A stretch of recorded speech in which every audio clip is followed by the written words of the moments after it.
चलिए, हमारा जो टॉपिक है बैंकिंग रेगुलेशन। वैसे तो ये जेआईबी का एक प्रॉपर टॉपिक है, लेकिन इसमें से कुछ पॉइंट्स ऐसे हैं, जितने भी आप लोग सीआईबी वाले हैं या आप प्रमोशन के लिए प्रिपेयर कर रहे हैं, तो बहुत बेसिक टॉपिक्स में से एक टॉपिक है। तो हो सकता है कि आपके लिए बेनिफिटेड हो। जेआईबी वालों के लिए तो डायरेक्ट यूनिट है ये। सीआईबी वालों के लिए ये रिकमेंडेड यूनिट है। अगर आपको ऐसा लगता है कि इस टॉपिक को आपको नहीं कवर करना है या नहीं पढ़ना है, तो आप लीव कर सकते हैं। लेकिन हमने लिंक सबको प्रोवाइड किया हुआ है, जेआईबी और सीआईबी वालों। ठीक है। और इस टॉपिक में जब कवर करने की बात आएगी, मेन जो हम इसमें जो ये role and function of RBI वाले प्रॉपर उसको कवर करेंगे। ठीक है। क्या क्या चीजें इसमें आरबीआई को पावर्स हैं और कैसे करता है, वो चीज हम लोग इसमें देखेंगे। ठीक है। एक क्वेश्चन जो अक्सर आता है, ये जो सामने स्क्रीन है उससे आता है कि मेन ऑब्जेक्टिव। अगर हम बात करें आरबीआई के मेन ऑब्जेक्टिव की, तो मेन ऑब्जेक्टिव जो है, पहला ऑब्जेक्टिव तो है मॉनेटरी स्टेबिलिटी, सेकंड है फाइनेंशियल स्टेबिलिटी। अब यहां देखिएगा, मॉनेटरी स्टेबिलिटी में तो केवल वो मनी की सप्लाई को कंट्रोल करना है। लेकिन फाइनेंशियल स्टेबिलिटी की बात करें, तो जो रेट ऑफ इंटरेस्ट की बात है, बैंक रेट की बात है, रेपो रेट की बात है, और जो पॉलिसीज हैं उनको कवर करने की बात है। ठीक है। मॉनेटरी स्टेबिलिटी में मनी की सप्लाई की बात करता है, लेकिन फाइनेंशियल स्टेबिलिटी में बहुत सारे फैक्टर्स हैं, जैसे क्रेडिट कंट्रोल। तो क्रेडिट कंट्रोल फाइनेंशियल स्टेबिलिटी में करता है, प्लस बैंकों को रेपो बैंक रेट इसकी अवेलेबिलिटी कराना, ये भी आपकी फाइनेंशियल स्टेबिलिटी में आता है। ठीक है। और मॉनेटरी स्टेबिलिटी में करेंसी की अवेलेबिलिटी कराना। To maintain stable payment system, third काम आ गया इसका। एक है मॉनेटरी स्टेबिलिटी के लिए, दूसरा है फाइनेंशियल स्टेबिलिटी, तीसरा है पेमेंट एंड सिस्टम। ठीक है। और इसके बाद to ensure that credit allocation. और क्रेडिट एलोकेशन की अगर हम बात करें, तो प्रायोरिटी सेक्टर एडवांसेस का जो टारगेट है, प्रायोरिटी सेक्टर के जो टारगेट हैं, वो यहां से क्रेडिट एलोकेशन वाले पार्ट्स को कवर करता है। System broadly reflect the national economic priorities and social concern. तो ये आपका कवर होता है प्रायोरिटी सेक्टर एडवांसेस से। ठीक है। To regulate the overall volume of money and credit. अब देखो, जो ऊपर उसने अलग अलग दिया था, वहां पे एक और पॉइंट बोल दिया कि to regulate overall volume of money and credit in the economy to insure reasonable degree of price stability. कि मीन्स लोन की जो प्राइस स्टेबिलिटी है उसको मेंटेन करना, उसको रेगुलेट करना। ठीक है। और ये रेगुलेट करने का मतलब ये होता है, रेगुलेट करने का मतलब कम करना नहीं होता है, रेगुलेट करने का मतलब इतना करना कि काम चलता रहे, लोग उसमें लगे रहे। ठीक है। To promote the development of financial market. हम लोगों ने पढ़ा था फाइनेंशियल मार्केट। ठीक है। तो फाइनेंशियल मार्केट में जितने भी हैं, उन सारे फाइनेंशियल मार्केट हमारे 4 टाइप के होते हैं। जिन लोगों ने फर्स्ट यूनिट का चैप्टर नहीं लिया था वो सुनिए, और जिन्होंने लिया था वो रिवाइज कर लीजिए। Money market, debt market, capital market और फॉरेक्स मार्केट। ठीक है। ये फाइनेंशियल मार्केट है हमारे। ठीक। तो यहाँ पर सबसे पहला जो उसका वर्क है मॉनेटरी अथॉरिटी का है। तो मॉनेटरी अथॉरिटी की जब हमने बात करी थी, तो हमने सीआरआर और एसएलआर को कवर कर लिया था। सीआरआर और एसएलआर को कवर कर लिया था लास्ट लेक्चर में। ठीक है। अब हम बात करते हैं उसके आगे, इनडायरेक्ट इंस्ट्रूमेंट। हमने पहले डायरेक्ट इंस्ट्रूमेंट की बात की थी, तो डायरेक्ट इंस्ट्रूमेंट में हमारा सीआरआर और एसएलआर आता है। ठीक है। और इनडायरेक्ट इंस्ट्रूमेंट की बात करें, तो 1999 से ये हमारा एलएएफ स्टार्ट हुआ, लिक्विडिटी एडजस्टमेंट फैसिलिटी। ठीक है। लिक्विडिटी एडजस्टमेंट का मतलब दोनों है, मींस इन्फ्यूज करना और एब्जॉर्ब करना। देखो, कई बार जब क्वेश्चन आता है एग्जाम में, तो क्वेश्चन जब एग्जाम में आता है तो नॉर्मली ऐसा नहीं आता है कि एलएएफ की फुल फॉर्म बता दीजिए आप, वो काफी कुछ एलोबरेट करके आपसे पूछना चाहता है। तो लिक्विडिटी एडजस्टमेंट फैसिलिटी में इन्फ्यूजन करना और एब्जॉर्ब करना दोनों है, ये ध्यान रखिएगा। ठीक है।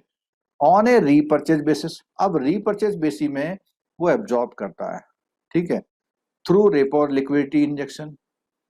एंड रिवर्स रेपो में क्या बोलना है, रिवर्स रेपो में वो एब्जॉर्ब करता है और इन्फ्यूजन में जो है वो क्या करता है, इंजेक्शन कर मतलब इन्फ्यूज करता है, मीन्स अवेलेबिलिटी करता है रेपो में, using government security as collateral.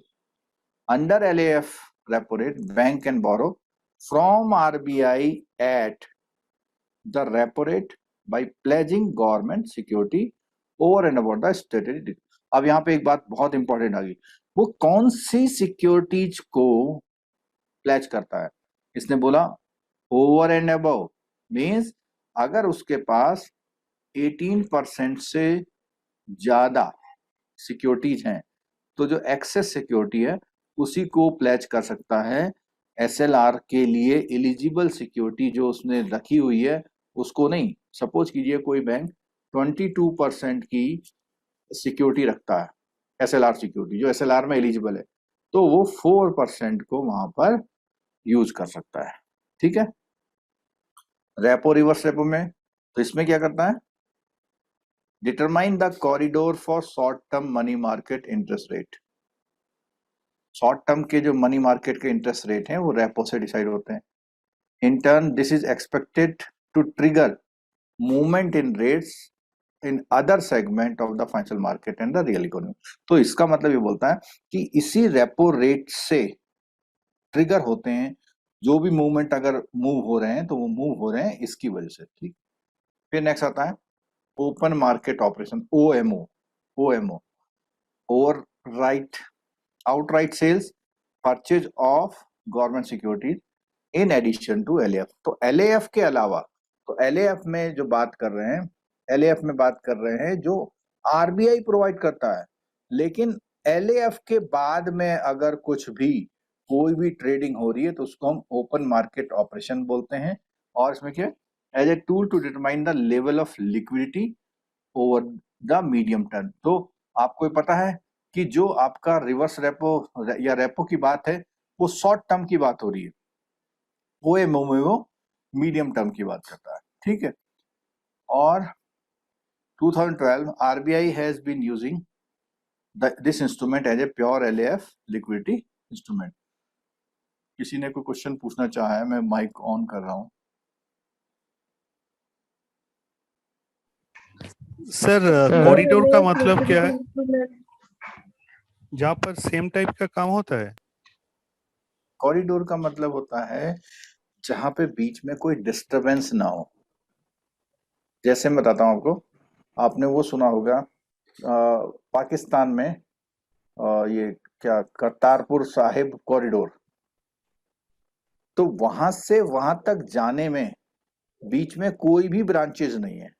Means आपकी एक्टिविटी को स्मूदन करने के लिए बीच में कोई भी इंटरफेयर ना हो, कोई भी डाइवर्जन ना हो, तो उसको कॉरिडोर बोलते हैं। या ऐसा बोल सकते हैं कि क्लस्टर जहां पे सेम टाइप ऑफ एक्टिविटीज को परफॉर्म किया जाता है उसको प्रमोट करने के लिए। ठीक है सर, ये रेपो को शॉर्ट टर्म क्यों बोलते हैं सर? शॉर्ट टर्म इसलिए रेपो को बोलते हैं शॉर्ट टर्म, ये 2 डे से लेके 14 डेज तक नॉर्मली ट्रेड होती हैं। जो शॉर्ट टर्म की रिक्वायरमेंट को पूरा करने के लिए रेपो फैसिलिटी आती है। कोई यूट्यूब में बता रहे इसे कोई लिमिट नहीं है करके बता रहे। क्या बता रहा है? तो रेपो जो उसमें लेता है जो लैंडिंग, वो हाँ। कोई लिमिट नहीं है उसका? नहीं, अगर लॉन्गर पीरियड में लेना होता है तो फिर वो बैंक रेट आता है। अच्छा सर, जो सर ये रेपो 18% वाला एक बोले थे उसको समझ नहीं आया सर। कौन सा वाला?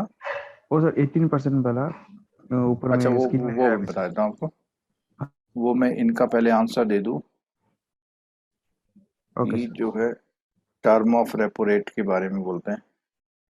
अब ये स्क्रीन पर देखिए, तो यहाँ पे बोलता है repo is a money market instrument which enables collateralized short-term borrowing and lending through sale purchase operation in debt instrument। ठीक है, तो यहाँ पर इसको शॉर्ट टर्म के फॉर्म में इसको यूज किया गया है। ठीक, तो sir short term less than 1 year होता है या 14 डेज को मानते हैं सर? किसको शॉर्ट टर्म मानेंगे अपन? वैसे तो जब हम उसकी बात करते हैं सीसी लिमिट की, जी सर। तो वहां हम 1 साल तक लेते हैं, ठीक है। जी और बैंक जो है, अगर उसको लिक्विडिटी प्रॉब्लम 1 साल तक की आ रही है, तो इसका मतलब उसकी पोजीशन ठीक नहीं है। जो शॉर्ट टर्म लिक्विडिटी की उसकी प्रॉब्लम आ रही है कि 2 दिन में मिल जाएगा, 5 दिन में मिल जाएगा, 14 डेज तक मिल जाएगा, तो उसको वो रेपो में इंटरटेन करते हैं। और उसके बाद अगर किसी को रिक्वायरमेंट होती है तो वो उसको बोलते हैं कि भैया बैंक रेट में आप लो फिर। और बैंक रेट में अपनी सिक्योरिटी को रीपर्चेज करने का कंपल्सन नहीं होता है, ठीक। अच्छा, एक चीज पूछी थी इन्होंने कि ये जो 22% वाला क्लियर नहीं हुआ।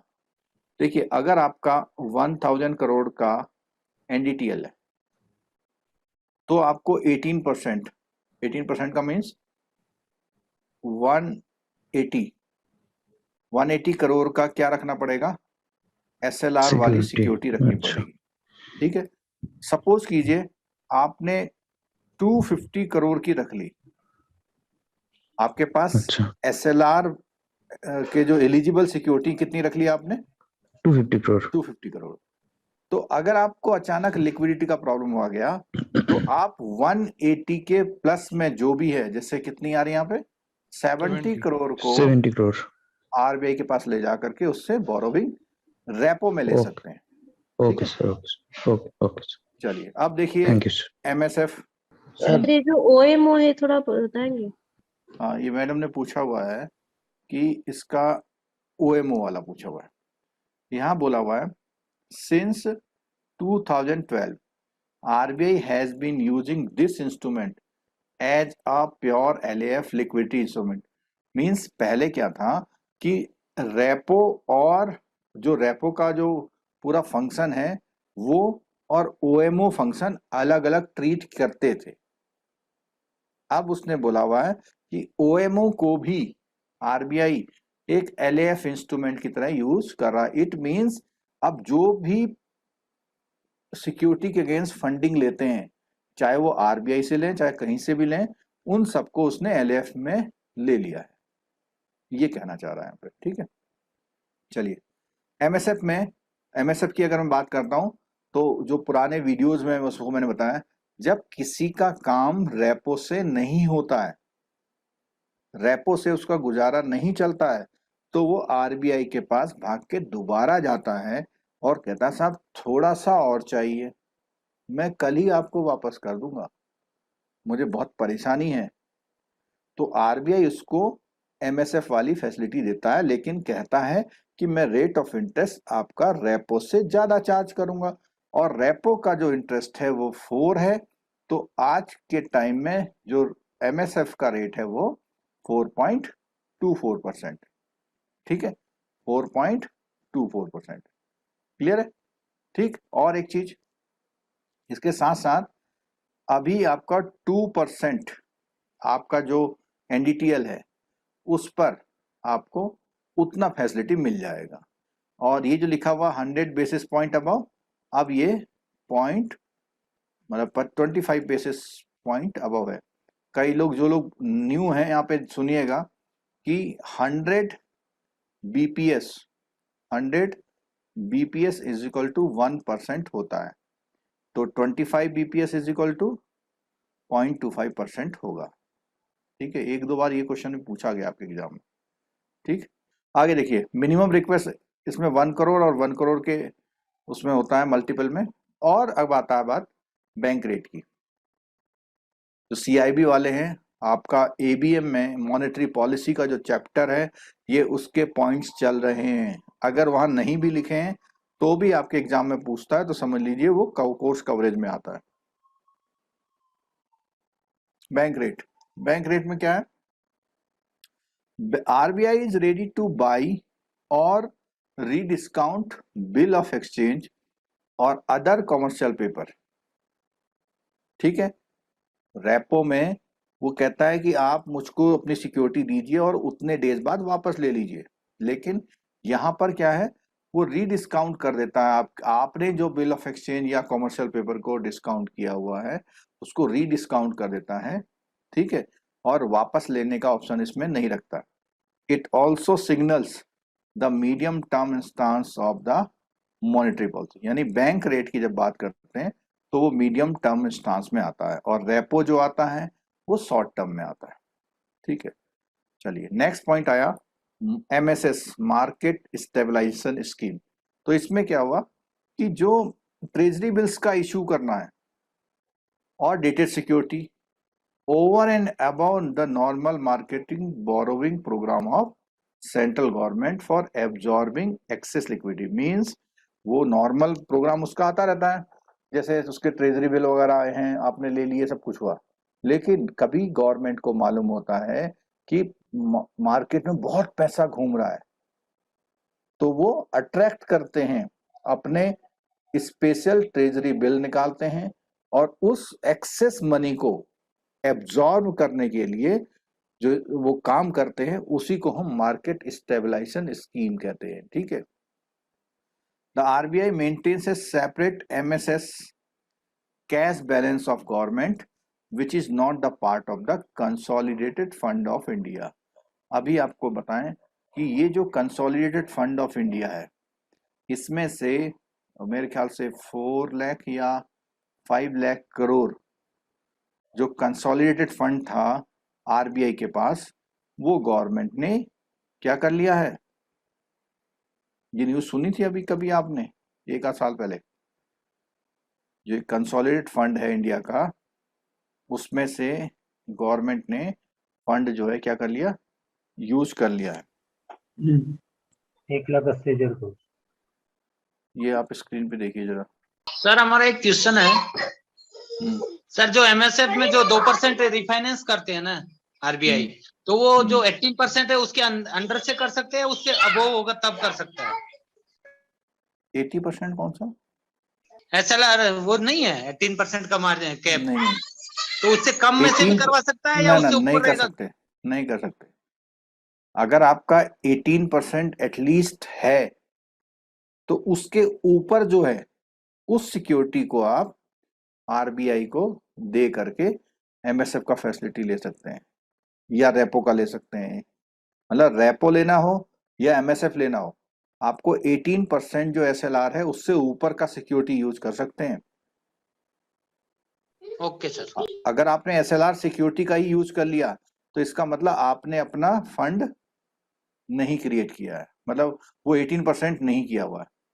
ठीक है, चलो, तो कंसोलिडेटेड फंड ऑफ इंडिया से एडिशनल जो एक्शन करते हैं वो मार्केट स्टेबलाइजेशन स्कीम में करते हैं। और स्टेट गवर्नमेंट कैन, इसको सुनिएगा, एक बहुत इंपॉर्टेंट चीज आ रही है सामने, और ये दोनों ही CIB GIB एग्जाम में ये क्वेश्चंस पूछता है, इसके बारे में थोड़े से मॉडिफिकेशंस भी हुए हैं अभी। A state government account can be in overdraft for maximum 14 consecutive working day with a limit to 30 days in quarter। Means कभी कभी स्टेट गवर्नमेंट को रिक्वायरमेंट पड़ जाती है, और स्टेट गवर्नमेंट को जब फंडिंग चाहिए होती है तो वो RBI से फंडिंग बोरो कर सकती है, ओवरड्राफ्ट ले सकती है। और ओवरड्राफ्ट फॉर कंटिन्यूअस कितने दिनों तक मिलता है उसको? 14 कॉन्जिक्यूटिव वर्किंग डे।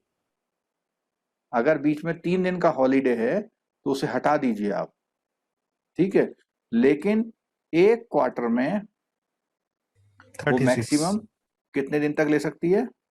36। अब 36 का मतलब ये है कि 14 डेज तो यहाँ ले लिया, फिर 2 डेज यहाँ ले लिया, फिर 5 डेज आगे ले लिया, फिर 9 डेज आगे ले लिया, तो इनका सबका टोटल कभी भी 36 डेज से ज्यादा नहीं होगा। और एक बार में जो वन इंस्टांस में लेगा 14 डेज से ज्यादा वो ये अवेल नहीं कर सकता। ठीक है, इसको हम बोलते हैं वेज एंड मीन्स एडवांसेस। ठीक है, और ये लिंक होते हैं किससे? Repo rates.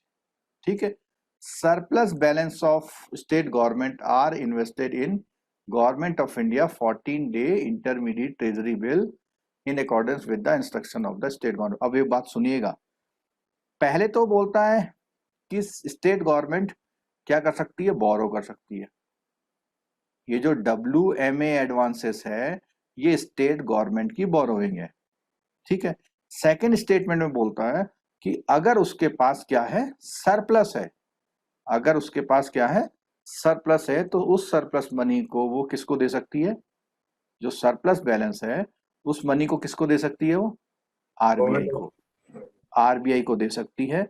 और आरबीआई इसमें जो पैसा लेता है वो पैसा कहाँ इन्वेस्ट करता है, उसका 14 डे का जो इंटरमीडिएट ट्रेजरी बिल्स हैं, जबकि आपने ट्रेजरी बिल्स कितने दिन के पढ़े हैं, 91 days, 91, 182 और 364।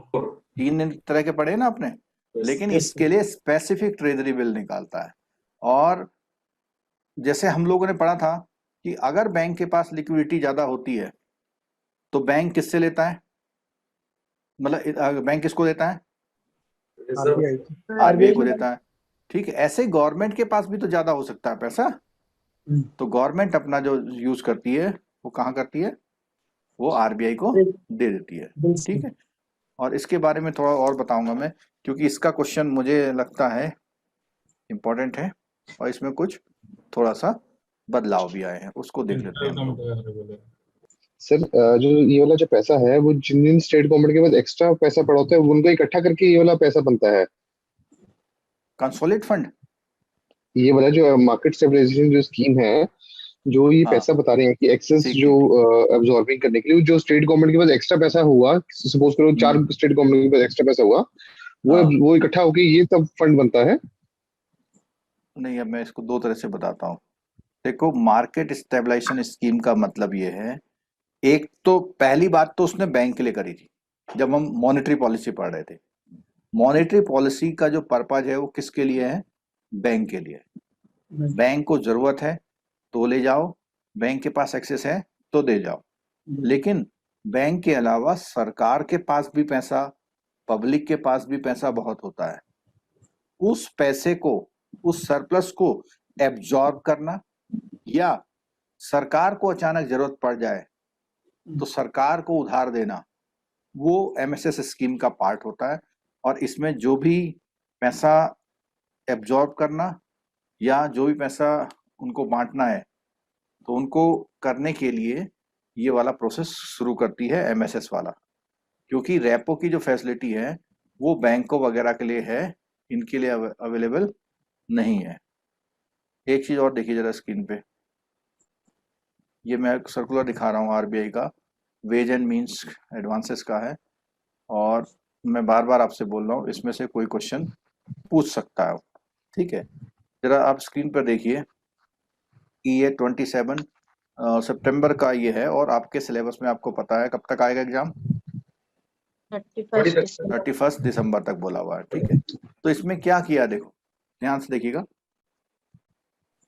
It has been decided consultation with the government of it that the limit wage and mean advances for the second half of the financial year be fixed 50,000 crore, means 50,000 crore तक government funding ले सकती है। ठीक, और ये कब तक है, मार्च 2022 तक।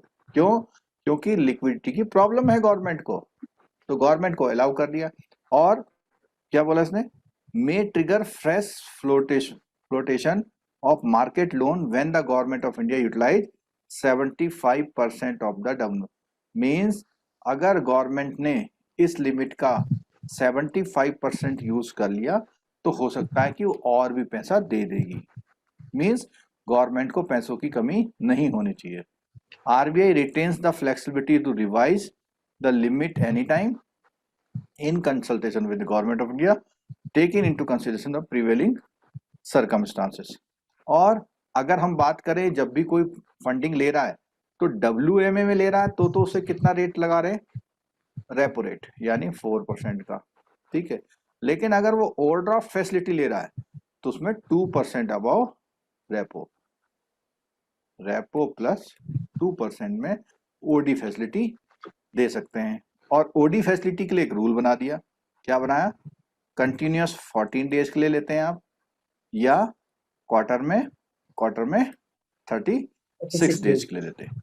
ठीक है, और देखिए इसमें कुछ और चीज रेपो में, यहाँ देखिएगा, तो इसमें भी एक सर्कुलर आया था 23 अप्रैल 2021 को, तो इसमें क्या बोला देखिए, ways and means advances limit, तो इसमें स्टेट एंड यूटी के लिए लिमिट कितनी कर रखी है देखिए,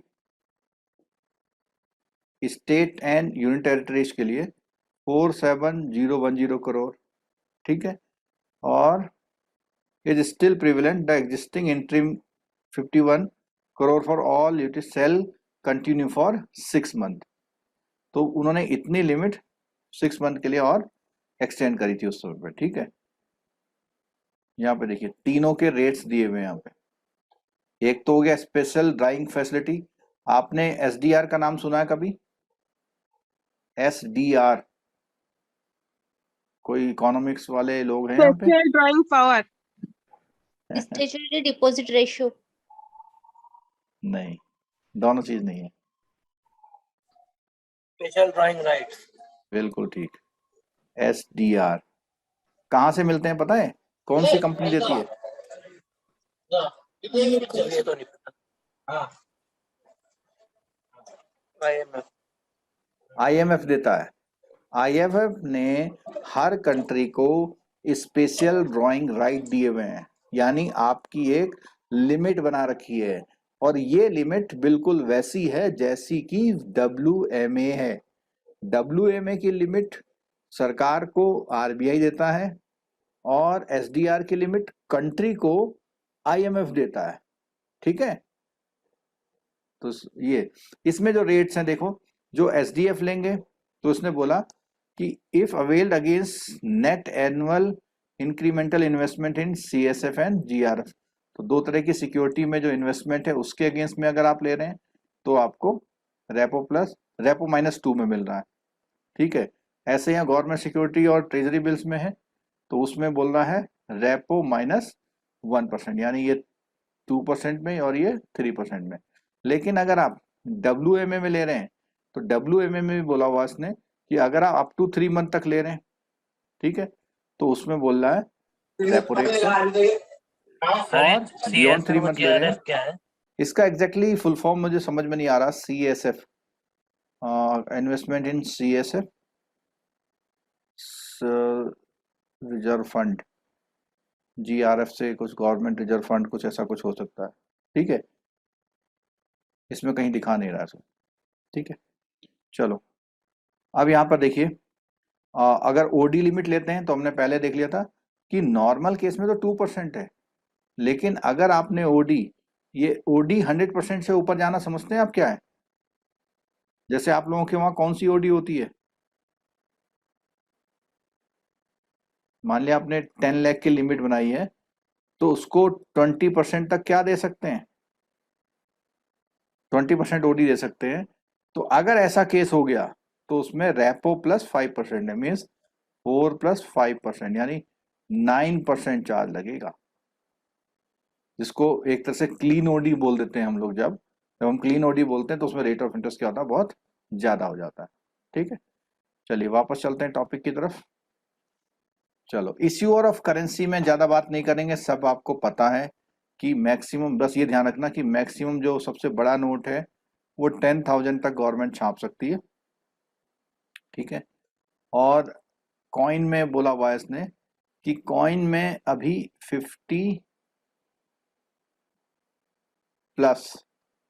का कॉइन चल रहा है, या ऐसे कह सकते हैं लेस देन 50 का कॉइन इस समय मार्केट से, सर्कुलेशन से बाहर कर दिया है, ठीक है। और इस समय यहाँ पर 50 पैसा, 1, 2, 5 और 10, ठीक है। नोट्स का ये हो गया। नोट्स में यहाँ पे 1000 की जगह 2000 हो गया, ठीक है। अच्छा, एक बात ध्यान रखना कि इंडियन कॉइनेज एक्ट है एक, जो कॉइन का प्रिंटिंग या मैनेजमेंट होता है वो पूरा किसमें होता है? इंडियन कॉइनेज एक्ट में। और इसमें क्या बोलता है? Rupee coin 1 and above can be use to pay settle for a sum, whereas 50 paisa coin can be use to pay settle any sum not exceeding 10 rupees. 10 रुपए तक के सेटलमेंट के लिए वो इशू करती है, वो 50 पैसे का कॉइन यूज करती है। उससे बड़ा अमाउंट का सेटलमेंट करना है तो वो 1 रुपए से कोई भी बड़ा कॉइन यूज कर सकती है, इशू कर सकती है, ठीक है। बेसिक चीज यहाँ पर आती है फिर banker and debt management manager to the government को जब भी प्रॉब्लम आती है तो इस प्रॉब्लम को दूर करने के लिए वो आरबीआई इसकी हेल्प करता है। और इसके जो मेन फीचर है वो देख लीजिए ना, क्या है, सेवरल डिस्टिंक्ट फंक्शन। कौन कौन से फंक्शन है उसके? सबसे पहला, undertaking banking transaction for the central and state government to facilitate receipt and payment and maintaining their account. अच्छा, एक चीज और पूछना चाहता हूँ कि जब गवर्नमेंट के लिए फंडिंग करती है, चाहे सेंट्रल गवर्नमेंट या स्टेट गवर्नमेंट के लिए, तो जो ऑक्शन होता है वो कौन सी वेबसाइट पर होता है? कोई आंसर कर पाएगा? कुबेर सर, ई कुबेर। कुबेर। ई कुबेर। ई कुबेर वेबसाइट पर सारे जो ऑक्शंस होते हैं वो वहां होते हैं। ठीक है। Managing government's domestic debt with the objective of raising the required amount of public debt in a cost effective and timely manner, means उनको cost effective और timely manner पर गवर्नमेंट को डोमेस्टिक से फंड रेज करने का facility करती है। Developing the market for government securities to enable. अब गवर्नमेंट सिक्योरिटीज के लिए मार्केट डेवलप करने का मतलब ये है, अगर किसी के पास गवर्नमेंट सिक्योरिटी है उसको सेल करना चाहता है तो सेल कहाँ करेगा? यानी मनी मार्केट को डेवलप करना। ठीक है। To raise fund at the reasonable cost, provide benchmark for raising resources, तो बेंचमार्क भी प्रोवाइड करती है। ठीक है। चलिए, बैंकर टू बैंक, तो आरबीआई क्या है, बैंकों के लिए पूरा सेनेरियो है, इंफ्रास्ट्रक्चर है, क्लियरिंग फैसिलिटी है, सेटलमेंट सिस्टम है, सब कुछ आरबीआई करता है। ठीक है। तो क्या करता है? enabling smooth, swift and seamless clearing and settlement. Interbank obligation means एक बैंक को दूसरे बैंक का जो देना है वो आरबीआई के थ्रू क्लियरिंग कराता है। Providing an efficient means of fund transfer of the bank, enabling bank to maintain their account with it for the purpose of statutory reserve requirement. Means जो बैंक हैं अपना अकाउंट आरबीआई के पास maintain करते हैं statutory reserve को दे।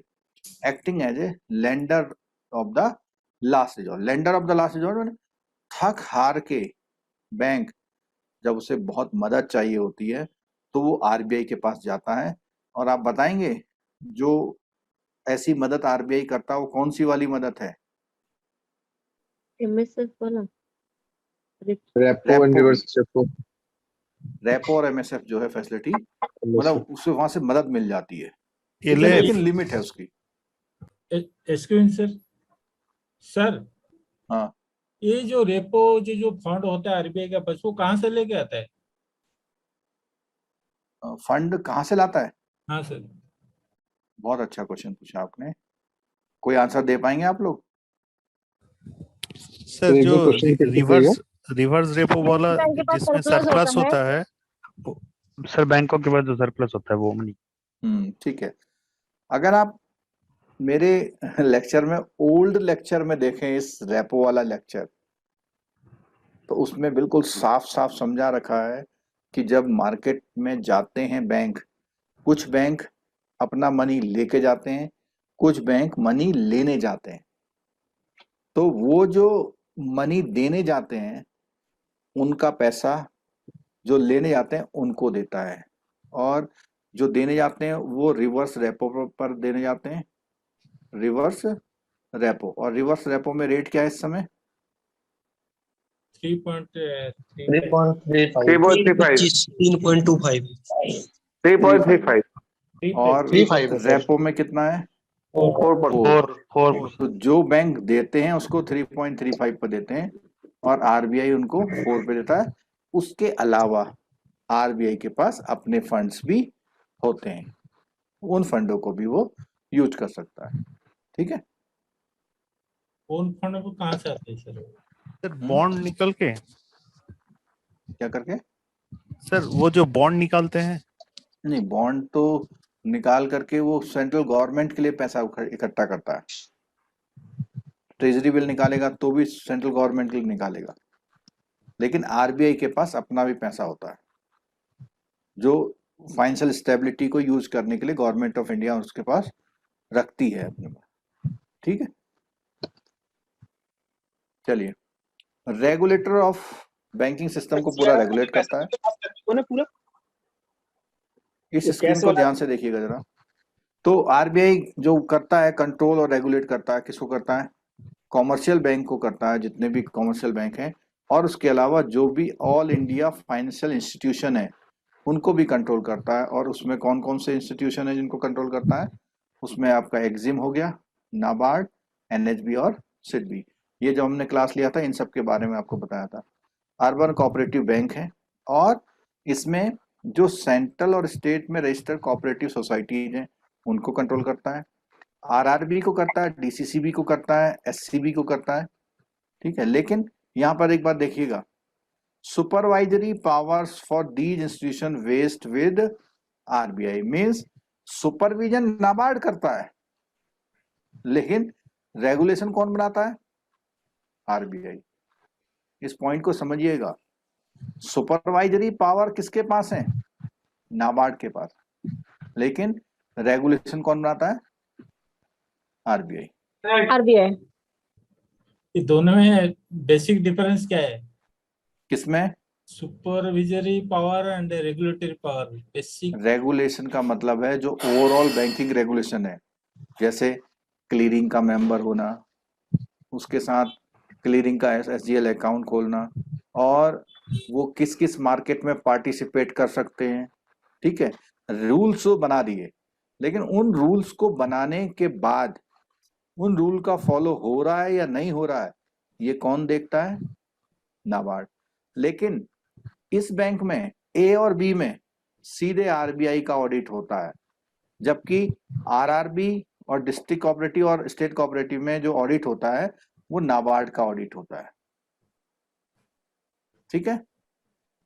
NBFCs को भी जो है कंट्रोल करता है, ठीक है। और वो कौन कौन सी हैं?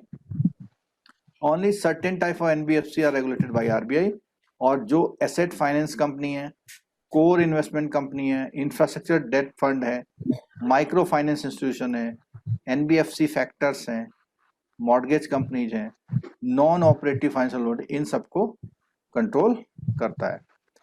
NBFC with non financial activity जैसे एआरसी असेट रिकंस्ट्रक्शन कंपनी को भी रेगुलेट कौन करते हैं? इंडिया में ये करते हैं। और account aggregators and peer to peer lending platform.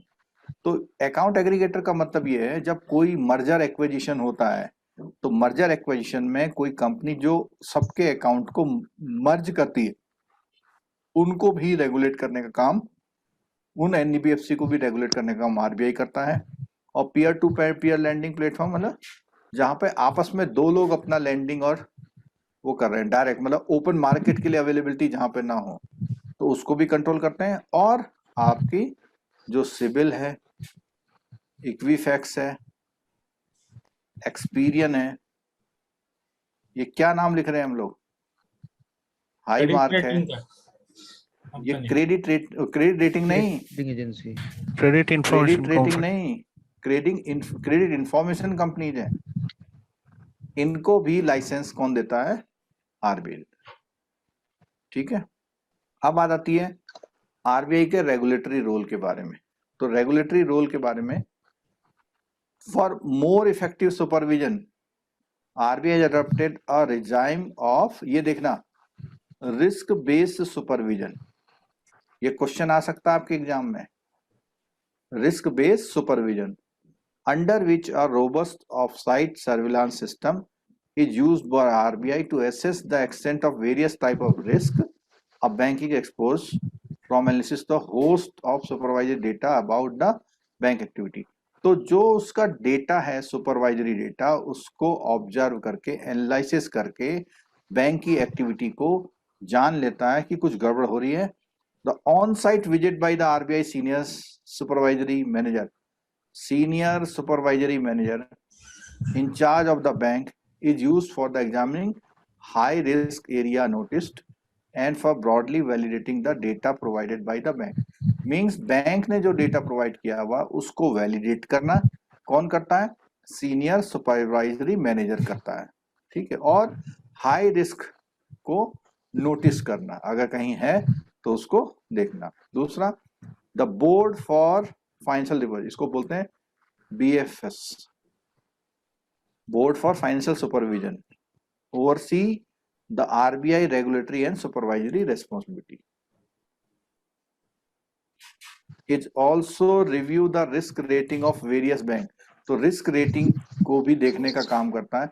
और जो ये आपकी जो RBS एक्सरसाइज है, जिसको हम रिस्क बेस्ड सुपरवाइजेशन एक्सरसाइज बोल रहे हैं, उसको and monitor the action taken by the bank for implementing monitorable action plan, MAP, monitorable action plan, included the risk assessment report issued by the RBI। तो RBI जो भी मॉनिटरेबल एक्शन प्लान बनाता है या रिस्क असेसमेंट रिपोर्ट देता है, उस चीज को मॉनिटर करना और रिस्क रेटिंग को देखना, ये रिव्यू करना, ये सारा काम जो आपका बोर्ड फॉर फाइनेंशियल सुपरविजन है ये करता है। ठीक है। कॉर्पोरेट गवर्नेंस का कोई मतलब बता सकता है क्या होता है? जो JIB वाले हैं उनके में जो एथिक्स वाला मॉड्यूल है, एथिक्स मॉड्यूल में इस वर्ड का यूज किया गया है, कॉर्पोरेट गवर्नेंस। देखो, गवर्नेंस का मतलब होता है कि बहुत अच्छी तरह से कामकाज चलाना, सुशासन। और कॉर्पोरेट गवर्नेंस का मतलब कि कॉर्पोरेट लोग ढंग से काम करें। तो ये क्या करता है? बैंक भी क्या है? कॉर्पोरेट बॉडी है। तो उसने बोला कि कॉर्पोरेट गवर्नेंस को बैंक में लाना, और high quality corporate governance means उनके काम करने के तौर तरीके जो हैं, और इसमें it has issued guideline stipulating fit and proper criteria for director of the banks. ये क्वेश्चन शायद पिछले या पिछले से पिछले बार आया है। Fit and proper criteria for director means bank में जो भी डायरेक्टर होंगे वो फिट और प्रॉपर हों उनके लिए। In terms of the guidelines, a majority of the directors of banks are required to have special knowledge or practical experience in various relevant areas.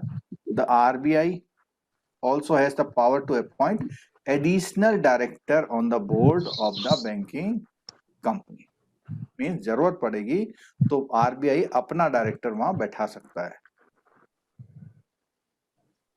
Manager of foreign exchange, तो अगर इसकी हम बात करें तो मैं आपसे एक जनरल क्वेश्चन पूछता हूं कि फॉरेन एक्सचेंज की जब बात आती है तो कुछ नेम है, जैसे एक्ट, फेमा है, डिपार्टमेंट RBI है, ED है, ठीक है, एनफोर्समेंट डायरेक्टरेट है, और ऑथराइज्ड डीलर्स है, फेडाई है। तो ये सब लोग मिलके इंडिया में फॉरेन एक्सचेंज को कंट्रोल करते हैं। ठीक है, लेकिन यहाँ क्योंकि हम RBI वाला चैप्टर पढ़ रहे हैं, तो RBI को फॉरेन एक्सचेंज मैनेजमेंट एक्ट ने क्या दे रखी है? कुछ एडमिनिस्ट्रेशन की रेस्पॉन्सिबिलिटी दे रखी है कि वो ओवरलुक करता है और सबको लाइसेंस वगैरह देता है। ठीक है, जैसे रेगुलेटिंग ट्रांजेक्शन रिलेटिंग टू है, और ensuring smooth conduct and orderly condition of the domestic foreign exchange market, और उसके साथ साथ एक तो डेवलपमेंट करना है और स्मूथ कंडक्ट कराना है और मैनेज करना है फॉरेन करेंसी के asset and gold reserve of the country. और एक क्वेश्चन कई बार आता है कि फॉरेन एक्सचेंज रिजर्व में कौन कौन सी चीज शामिल होती है, तो हमेशा ध्यान रखना कि इसमें गोल्ड रिजर्व भी हम लोग फॉरेन एक्सचेंज रिजर्व में लेते हैं। ठीक है, और ये सब काम करने के लिए इसका फॉरेन एक्सचेंज डिपार्टमेंट है जो रेगुलेशन और डेवलपमेंट की बात करता है।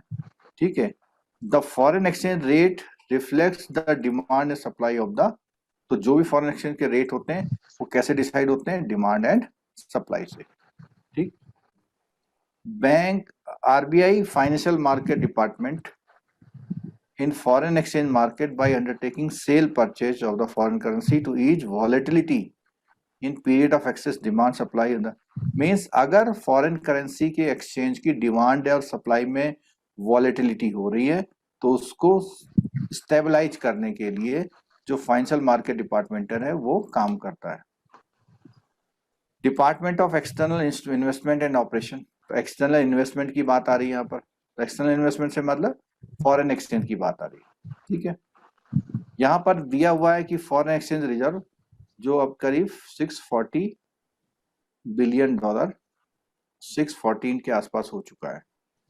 Regulator and supervisor of the payment settlement, तो पेमेंट सेटलमेंट का एक एक्ट है, payment and settlement system act है 2007 का, पीएसएस एक्ट बोलते हैं।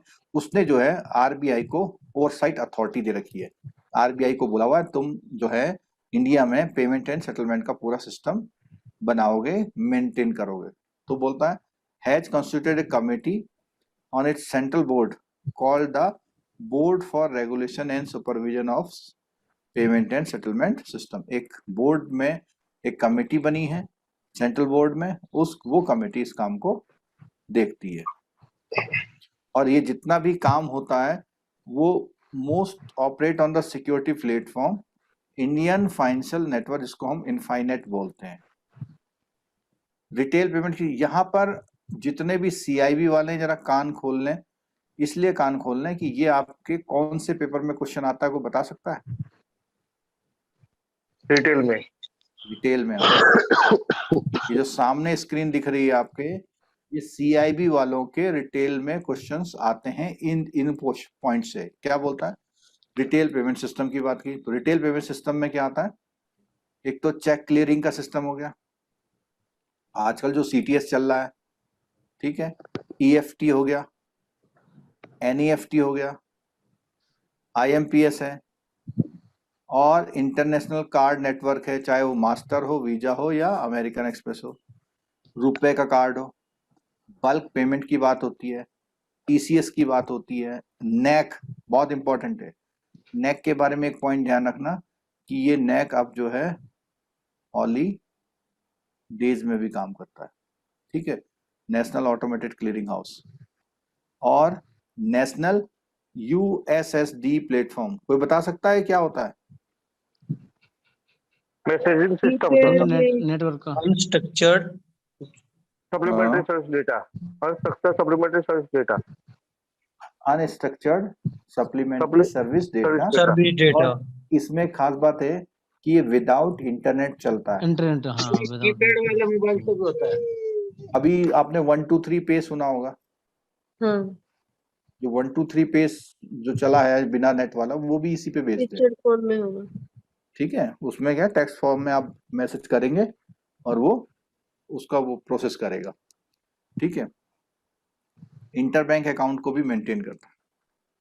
Large value system facilitating settlement of interbank transaction for financial market. तो इसमें लार्ज वैल्यू में क्या आ जाएगा? आरटीजीएस आ जाएगा, और सिक्योरिटी सेटलमेंट सिस्टम हो गया, फॉरेन एक्सचेंज क्लियरिंग हो गई, ये लार्ज वॉल्यूम में, ठीक है। चलो अब ये जो है आगे वाला, ये हम उनके साथ करेंगे, अगली क्लास में करेंगे, और ये सिर्फ जब जेआईबी की क्लास लेंगे तब करेंगे। तब तक आप जरा जो सीआईबी वाले जरा एबीएम की बुक खोलें, इसमें जो 76 से लेकर के 70 या 80 तक ऊपर, ये आपका जो आज हमने चैप्टर किया उसमें कवर होता है। और बीएफएम की बुक खोलें, उसमें आपका 411 से लेकर के 418 तक, ये इसका जो आपका जो कॉमन चैप्टर चल रहा है उसमें से कवर करता है। और 427 पे आइए जरा, बीएफएम का, तो हाँ बीएफएम का, तो वो पेज है, अभी आपको सामने स्क्रीन पर भी दिखा रहा हूँ। बीएफएम में यूनिट नंबर 18, बीएफएम में यूनिट नंबर 18, उससे कई बार आपका 5 मार्क्स का क्वेश्चन आया हुआ है। जो एसएलआर और सीआरआर हम लोग मजे मजे में पढ़ रहे थे ना, जो एसएलआर और सीआरआर मजे मजे में पढ़ रहे थे, वो उस मजे का अगला वाला पार्ट है। ये यहाँ स्क्रीन पर देखिए आप लोग सब लोग। जेआईबी वाले भी कुछ भी बात किसी के लिए भी यूजफुल कहीं पर भी हो सकती है। यूनिट नंबर 18 है सीआईबी में फंडिंग एंड रेगुलेटरी एस्पेक्ट। ठीक है। इसमें देखिए CRR, SLR, LAF, payment and settlement system, ये तीनों की हम बात 2 क्लासेस से कर रहे हैं। लास्ट क्लास में बात की थी जहां CRR SLR किया था, तो इस तरह से ये दोनों टॉपिक को कवर करता है। अब यहाँ पर देखिए ये लिखा हुआ है मेन कंपोनेंट ऑफ DTLR लिखा हुआ है, मीन्स आपके वहां जो deposit demand and term liability होती है वो इतने टाइप की होती है, लेकिन उसमें से एक बात लिखी हुई है scheduled commercial banks are exempted for maintaining CRR for the on the following liability. उस दिन CIB वाले किसी बच्चे ने क्वेश्चन पूछा था मुझसे कि वो NDTL में कौन सा छोड़ते हैं कौन सा नहीं छोड़ते, पूछा था। CIB वाले पूछे थे।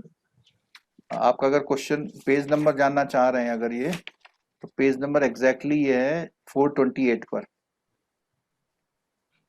428, 429 मिला करके और इवन जो है 430 मिला के मैनी टाइम्स एक 5 मार्क्स की केस स्टडी इससे आई है कई बार, और ये केस स्टडी आपकी केवल ABM में नहीं, BFM में नहीं, रिटेल में भी आई है।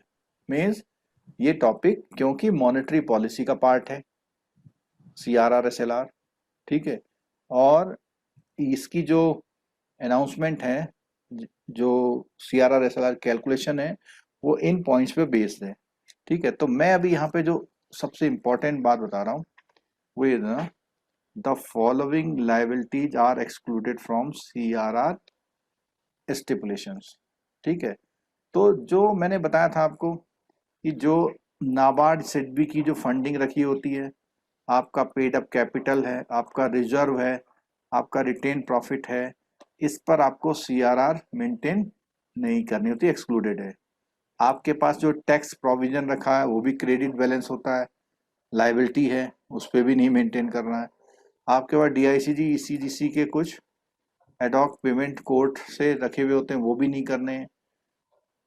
बैंकर एक्सेप्टेंस फैसिलिटी में आपकी लायबिलिटीज अगर कुछ है तो वो भी नहीं करनी होती है। DRDA का सब्सिडी का फंड पड़ा हुआ है, नाबार्ड की सब्सिडी का फंड पड़ा हुआ है, ठीक है। तो इतने पॉइंट्स हैं ऐसे जो आपके NDTL का पार्ट होते हैं। इस चीज को हम लोग एक बार CIB की क्लास में अलग से मेंटेन करेंगे, ठीक है।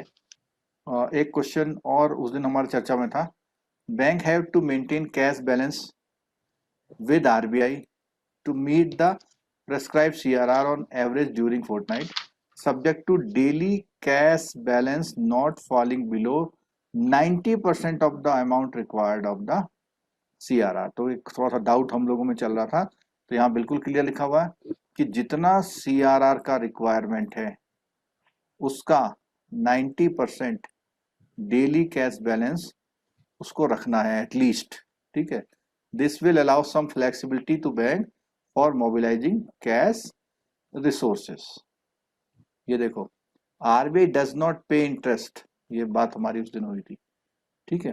और जैसे CRR के लिए था ऐसे ही जो NDTL को कंप्यूट करते हैं उसी तरह से हम लोग SLR पर भी कुछ एग्जम्पशन होते हैं उनको करते हैं, ठीक है।